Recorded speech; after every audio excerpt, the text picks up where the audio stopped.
L'ouvrage et le personnage se confondent complètement. Le personnage, c'est Amal. Ça veut dire espoir en arabe. C'est un bébé, une petite fille, qui naît dans un endroit que je sais pas, c'est un bordel, que je n'ai pas visité, mais dans un endroit, je parle du lieu, que je suis allé voir au Soudan. C'est un endroit de western absolument incroyable. Interdit aux femmes. Il n'y a que des hommes, ils sont tous armés.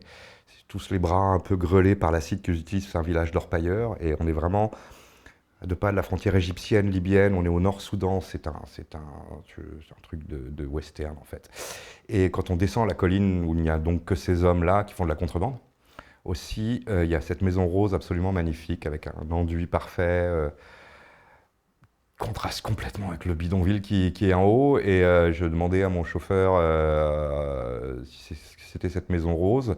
Il me dit la maison rose. Je me suis dit mon arabe de contrebande a encore frappé, donc je lui répète maison rose et il m'explique maison rose et il fait un geste que l'élégance m'interdit de refaire, mais enfin je comprends que c'est le bordel. Et donc Amal naît dans ce bordel d'un père archéologue français et d'une maman prostituée. Et comme bon, son père veut pas en entendre parler, mais la mère Macrel regarde cette métisse avec une gourmandise qu'un bébé ne devrait pas autoriser, mais elle se dit que d'ici 10 à 12 ans, elle est...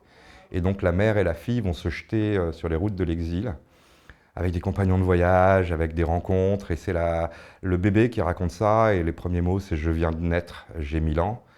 Elle vient de naître, donc elle raconte ça avec toute sa naïveté, c'est un peu une fable, hein, avec toute sa naïveté, et en même temps, elle a migré, elle a 1000 ans, elle a tout vécu. Donc elle va essayer de tirer une leçon à chaque chaos de l'existence, et c'est un conte, fable, mais j'espère pouvoir parler de ces gens qui prennent le chemin de l'exil sans pathos, sans volonté de faire pleurer, sans volonté de hisser le drapeau noir en disant non, juste l'humain, quoi, et raconter son histoire. Donc c'est voilà le livre. L'avantage du conte, c'est que il n'est pas jugeable. C'est un conte.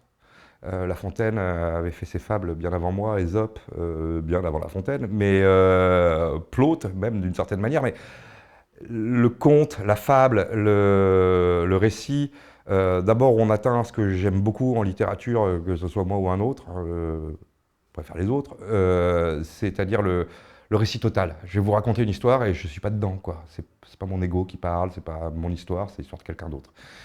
Ça, j'aime beaucoup.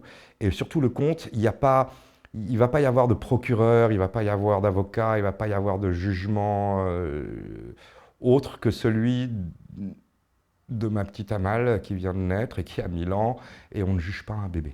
Et ce qu'elle raconte, c'est son humanité à elle. Et honnêtement, je disparais bien volontiers derrière elle, c'est elle qui m'a tenu la main. Et je déteste quand on dit les migrants, par exemple, et je suis le premier à le dire, mais c'est pas bien.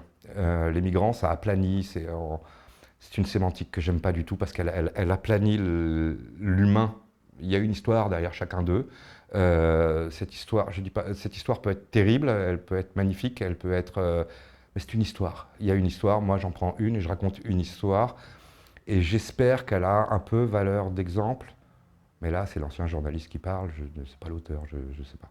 J'ai fait 25 ans de récit journalistique, j'ai le droit de me reposer un peu quand même. Et ensuite, si on manie le symbole, typiquement dans mon livre, la maman n'a pas de prénom. Parce que j'estime que c'est les mamans, la vôtre, la mienne, les mamans. La petite fille a un prénom, mais qui est évidemment un prénom qui est dévoilé tout de suite. C'est dit dans le livre, c'est dit en 4e de couve. Amal, c'est espoir en arabe. Donc c'est l'espoir, c'est pas juste une petite fille, c'est l'espoir.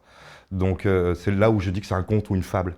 C'est pas, faut pas être sorti de Centrale ou de Polytechnique pour comprendre que ce sont des personnages symboliques en fait. Même si leur réalité est parfaitement, enfin, je les ai vus ces gens-là. Je les ai rencontrés, donc c'est un mixte en même temps de tout ce que j'ai rencontré en tant que journaliste. Et l'exercice journalistique ne permet pas la licence littéraire.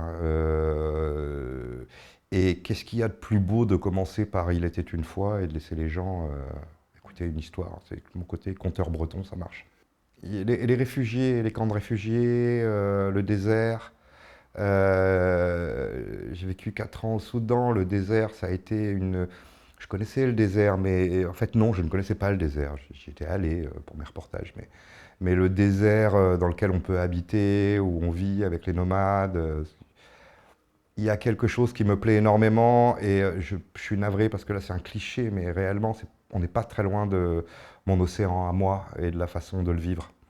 Quand on a une force pareille face à soi et qu'on doit s'intégrer à cette force-là, indépendamment de l'exercice d'humilité, mais il y a des parallèles partout. Donc, j'ai pas été déstabilisé par le désert, j'y ai trouvé des points de repère que j'avais déjà sur mon bateau, en fait. Ce qui concourt à la fable et au conte aussi, c'est que le 24 août dernier, j'ai lancé le livre, et honnêtement, je ne le savais pas, mais ça correspondait à la naissance de la maison d'édition par laquelle je suis édité, Récamier. Et Céline Toulouse, qui est sa patronne, quand elle a lu le texte, elle a tout compris. Et vous ne pouvez pas savoir comment ça fait plaisir. C'est-à-dire qu'en fait, elle a compris des trucs, même moi, je n'avais pas tout à fait compris de ce que j'écrivais. Et là encore, le côté conte, fable est encore décuplé en ce qui me concerne personnellement cette fois-ci, et pas pour le lecteur, mais personnellement, par le fait que je sois tombé sur cette maison d'édition et cette éditrice-là. On ne dira jamais à quel point les éditrices comptent dans la fabrication, dans l'expression, dans la compréhension d'un livre. Et je ne suis pas un incompris et je ne vais pas me mettre à pleurer en disant que personne ne m'a compris toute ma vie.